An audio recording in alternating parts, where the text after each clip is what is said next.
자, 안녕하세요. 오늘은 응급의료에 관한 법률 들어가겠습니다.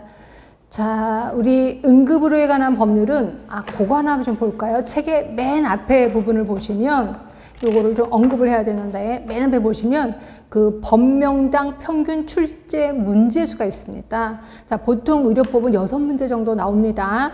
그리고 보건의료기본법, 응급의료에 관한 법은 1문제씩 나와요. 이 응급의료가 왜 1문제만 나오는지 저는 이해가 안 가는 게, 왜냐면 응급실에 있으면 굉장히 법적인 게 굉장히 많이 관여를 하거든요. 그래서 내가 법을 모르면 굉장히 많이 내 몸을 다칠 수 있단 말이에요. 그런데도 불구하고 이렇게 1문제만 나와서 좀 속상하긴 합니다. 그래서 요건 혹시라도 나중에 여러분들이 응급실 근무할 때를 대비해서 제가 좀 설명 좀 많이 드리도록 하겠습니다. 이 중에서 시험 문제는 응급 환자가 아닌 자에 대한 조치가 시험 문제에 자주 나오는데, 예를 들어 이런 경우 있어요. 외래를 가면 되는데 저 사람은 소화가 안 돼서 소화제 그 처방전을 받으려고 온 건데 굳이 응급실에 왔어. 뭐 자기 돈 많으니까 응급실에서 하겠다는 거예요.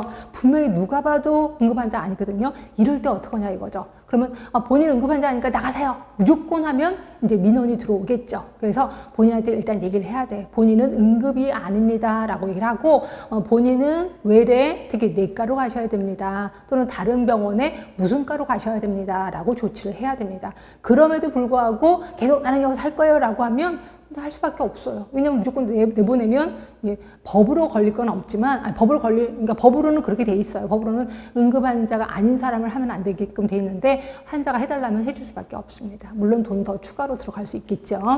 그 다음에 이제 응급환자에 대한 우선 응급의료, 그러니까 우선순위요.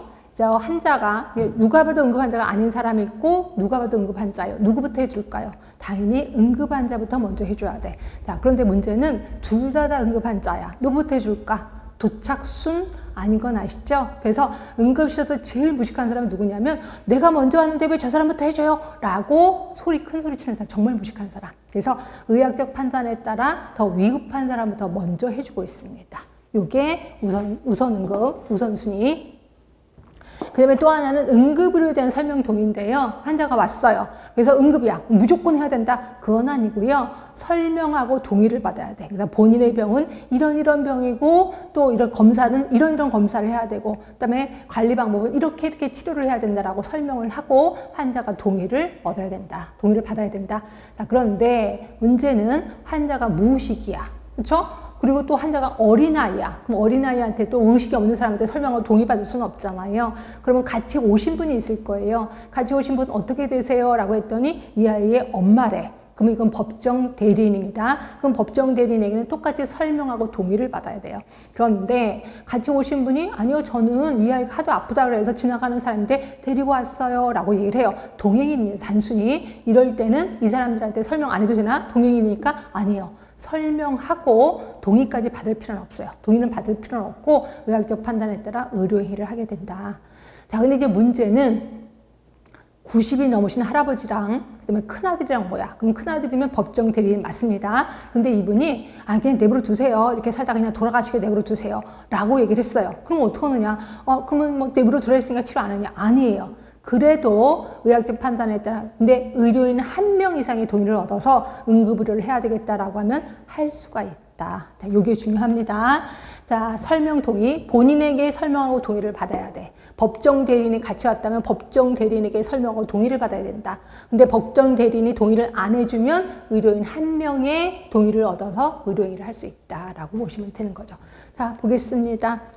자, 책은 29쪽이고 2조 들어갈게. 정의 부분을 볼 건데 2번, 3번을 좀 묶어두세요. 2번은 응급 환자가 발생할 때부터 생명의 위험에서 회복되거나 심신상의 중대한 위해가 제거되기까지의 과정에서 응급 환자를 위해서 행하는 상담, 구조, 이송, 상담도 포함이 돼. 응급처치, 진료, 몽땅 묶어서 응급의료라고 표현하고 있어요. 우리가 알고 있는 CPR은 아닌 것 같아. 그럼 우리가 알고 있는 CPR은 뭐지? 그게 3번이에요. 3번을 보시면, 자, 응급환자의 기도를 확보하고 심장박동의 회복, 그 밖의 생명의 위험, 증상의 현저한 악화를 방지하기 위해 긴급히 필요로 하는 거. 이게 응급처치입니다. 우리가 알고 있는 게 응급처치고, 이 응급처치가 어디 안에 들어가? 응급의료 안에 들어가는구나. 그래서 아주 예전에는 응급의료에 해당하는 거는 어떤 거냐? 이런 식으로 시험 문제 나온 적이 있었습니다. 그래서 응급의료, 응급처치 좀 기억해 주시면 보시면 되고, 자, 그 다음에, 거기 5번이 두 개가 있을 거예요. 위에 있는 5번, 아래에 있는 5번인데, 아래에 있는 5번을 좀 줄 기억해 주시면 돼요. 그래서 이게 좀 바뀌었기 때문에, 그러니까 응급의료기관은 이제 예전에는 그러니까 그 중앙응급의료센터가 들어갔었는데 그게 빠졌습니다. 그래서 권역, 전문, 지역, 이거 되게 중요합니다. 거의 응급의료에 관한 법률에서 하이라이트라고 보시면 되고, 이거는 다음 영상에서 제가 좀 자세히 설명드릴 겁니다. 지역 응급의료기관, 이거를 얘기를 한다라고 보시면 되고, 자, 3조예요.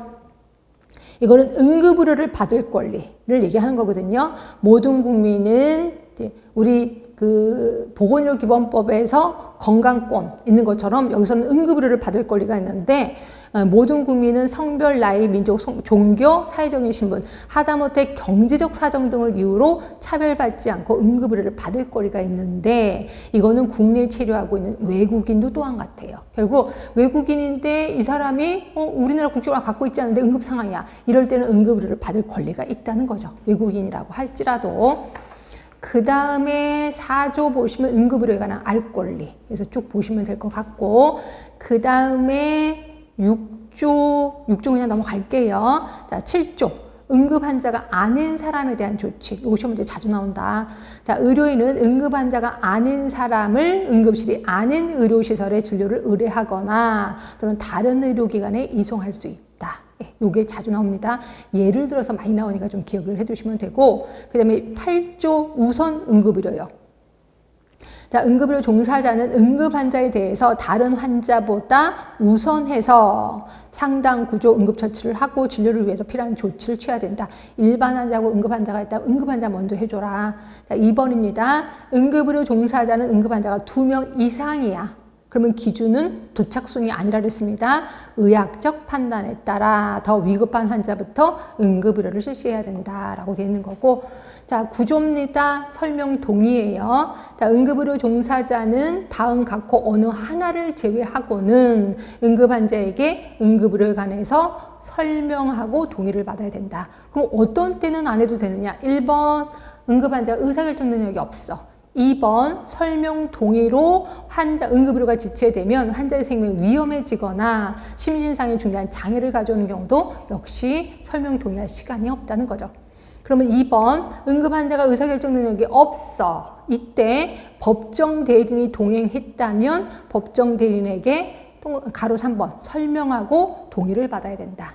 자, 그런데 법정 대리인이 아니라 그냥 동행한 사람이야. 그래도 설명은 해야 돼요. 그리고 가로 6번에 보시면 의학적 판단에 따라 응급의료를 할 수 있다라고 되어 있는 거고, 뭐를 설명하는데 뭐를 동의를 받아야 되는데 시행규칙 3조 동그라미 1번 밑에 1번부터 5번까지 있을 겁니다. 요거를 설명하고 동의를 받아야 된다라고 보시면 되죠.